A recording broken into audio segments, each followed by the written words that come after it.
بسم اللہ الرحمن الرحیم الخاتمۃ فی التواب وَاعْلَمْ أَنَّ الَّتِي مَرَّتْ مِنَ الْأَسْمَاءِ الْمُعَرَّبَةِ كَانَ أَعْرَابُهَا بِالْإِصَالَةِ بِأَنْ دَخَلَتْهَا الْأَوَامِلُ مِنَ الْمَرْفُوعَاتِ وَالْمَنْصُوبَاتِ وَالْمَجْرُورَاتِ۔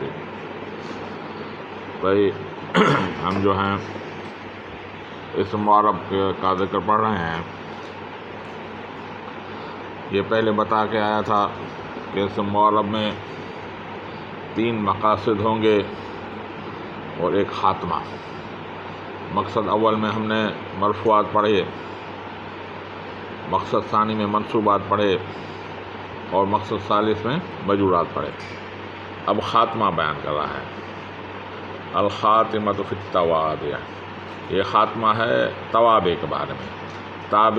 توابع جمع ہے تابع کی۔ تابع معنی پیچھے لگنے والا، ٹھیک ہے۔ پہلے جو ہم جتنے بھی اسم معرب پڑھے اس میں جو اعراب تھی بالاصالت تھی، یعنی اس پر عامل براہ راست اثر کرتا تھا، اور جبکہ اس میں عامل جو ہے بالاصالت نہیں کرے گا بلکہ اپنے ما قبل کے تابع کی اعراب اس پر ہوگی۔ خود ہی بتا رہا ہے وَاعْلَمْ أَنَّ الَّتِي مَرَّتْ مِنَ الْأَسْمَاءِ الْمُعَرَّبَةِ، جان تو بے شک جو گزرے اسم معرب کان اعرابها بالاصالۃ، اس کی اعراب اصالت کی اصلیت کی وجہ سے تھی۔ بِأَنْ دَخَلَتْهَا الْأَوَامِلُ، کیونکہ اس میں عامل داخل ہوتے تھے، من المرفوعات والمنصوبات والمجرورات، مرفوعات منصوبات اور مجرورات میں سے، یعنی پہلے ابھی جتنے بھی آپ نے اسم پڑھے وہ اس کی جو اعراب تھی بالاصالت تھی، یعنی اس پر براہ راست مرفوعات منصوبات اور مجرورات آتے تھے اور اس کو رفع نصب اور جر دیتے تھے، ٹھیک ہے۔ وَاعْلَمْ أَنَّ الَّتِي مَرَّتْ مِنَ الْأَسْمَاءِ الْمُعَرَّبَةِ، جان تو جو گزر چکے اسم معرب میں سے، کان اعرابها تھی اس کی اعراب بالاصالۃ، اصالت کی وجہ سے، بِأَنْ دَخَلَتْهَا الْأَوَامِلُ، کیونکہ داخل ہوتے تھے اس پر عامل، من المرفوعات والمنصوبات والمجرورات۔ وَقَدْ يَكُونُ الْأَعْرَابُ الْاسْمِ بِالتَّبَعِّيَّةِ، اور کبھی ہوتی ہے اسم کی اعراب تبعیت کی وجہ، یعنی وہ تابع ہوتا ہے ما قبل کے، جیسے جاءنی رجل عالم، جاءنی رجل عالم۔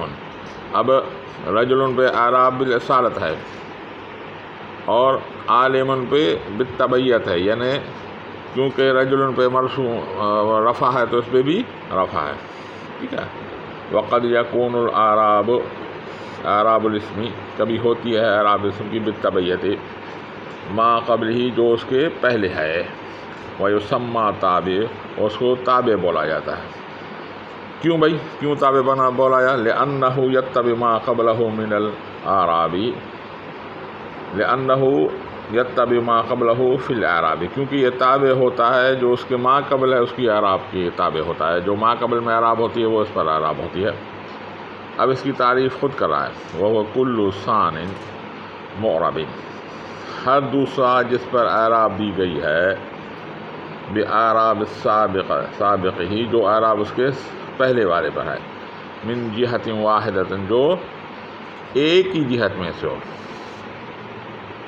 وَهُوَ كُلُّ اسم ثَانٍ، ہر اسم جو دوسرا، بھائی جیسے جاءنی رجل عالم، ابھی اس میں رجل پہلا ہے اور عالم دوسرا ہے، وَهُوَ كُلُّ ثَانٍ، ہر دوسرا، یعنی اس میں مراد کیا ہے؟ عالم معربن، جس پر اعراب دی گئی ہے باعراب السابق ہی، اپنے سابق کے اعراب، جیسے رجل پہ رفع ہے تو اس پر رفع بھی ہے۔ جاءنی رجل عالم، مررت رأیت رجلا عالما، مررت برجل عالم، جو ما قبل کے اعراب ہے وہی اس کے دوسرے پر ہے۔ اب وَهُوَ كُلُّ ثَانٍ، یہاں پہ ایک اعتراض وارد ہوتا ہے کہ ثانٍ سے مراد کیا ہے۔ ہم آپ کو مثال دیتے ہیں جس میں یہ ثان نہیں بولتا، ثان نہیں بولتا، دوسرا نہیں ہوتا، جیسے جاءنی رجل عالم فاضل شجاع۔ ابھی یہاں پہ رجل موصوف، عالم صفت ثانی، شجاع صفت ثالث۔ تو یہاں پہ پہلے نمبر پر رجل ہے، دوسرے نمبر پر عالم، تیسرے نمبر پر فاضل اور چوتھے نمبر پر شجاع۔ یہ ثانن تو نہیں ہوا بھائی، عالم بھی اس کی صفت ہے، فاضل بھی اس کی صفت ہے، شجاع بھی اس کی صفت ہے، جو ثانن تو نہیں ہوا۔ تو کل ثانن سے مراد دوسرے نمبر والا نہیں مراد دیا جائے گا، بلکہ دوسرے درجے والا، یعنی ہر وہ اسم جو دوسرے درجے والا ہو۔ اس میں رجل پہلے درجے پر، عالم دوسرے درجے پر کیونکہ اس کی صفت ہے، فاضل بھی دوسرے درجے پہ ہوا اور شجاع بھی دوسرے درجے پہ ہوا۔ نمبر بھلے دوسرا تیسرا چوتھا ہو لیکن درجہ سب کا یہ دوسرا ہی ہے، تو اس سے مراد ہے دوسرے نمبر والا نہیں بلکہ دوسرے درجے والا۔ وہ کل ثان، ہر دوسرے درجے والا، معربن جس پر اعراب دی گئی ہے، باعراب السابقۃ، جو اعراب اس سے پہلے واضح ہوتی ہے، من جہت واحدۃ، ایک ہی جہت میں۔ بھئی ایک جہت کی قید لا کر اس نے مبتدا خبر کو نکال دیا۔ بھئی اگر ہم دیکھتے ہیں مبتدا بھی مرفوع ہے، خبر بھی مرفوع ہے، دونوں پہ اعراب بھی ایک ہے، اور مبتدا پہلے نمبر پر ہے، پہلے جو کو درجے پر ہے، خبر دوسرے درجے پر ہے، تو ہم اس کو بھی تابع کر دیں، خبر کو اس کو مبتدا کی تابع کر دیں، تو جہت واحد کہہ کے مبتدا خبر کو نکال لیا۔ بھئی کیوں؟ ابھی جاءنی رجل عالم، رجل پہ اعراب اس کو جو رفع دیا کس نے دیا؟ فاعلیت کی وجہ سے آیا، اور عالم کو جو رفع دیا وہ بھی فاعلیت کی وجہ سے آیا، یعنی فاعلیت فاعل ہونے کی وجہ سے، یعنی فاعلیت کی وجہ سے اس پر رفع ہے، دونوں پر، یعنی ایک ہی جہت ہے۔ جبکہ اب ہم مبتدا خبر کو لیں، مبتدا کو رفع ہے اور خبر کو بھی رفع ہے، مبتدا پہلے درجے پر ہے، خبر دوسرے درجے پر ہے، لیکن مبتدا کو جو رفع دیا وہ مبتدا ہونے کی وجہ سے ملا، اور خبر کو جو رفع ہوا ہے وہ خبر کی وجہ سے ہوا ہے، یعنی جہت واحدۃ نہیں ہوا، تو اس لیے یہ اس سے خارج ہو گیا، ورنہ یہ بھی اس تعریف میں داخل ہو جاتا تھا۔ اور اسی طرح مفعول ثانی بھی اس سے نکل گیا، جیسے سمیت رجلا زیدا، سمیت رجلا زیدا، نام رکھا میں نے آدمی کا زید۔ اب سمیت رجلا مفعول اول، زیدا مفعول ثانی۔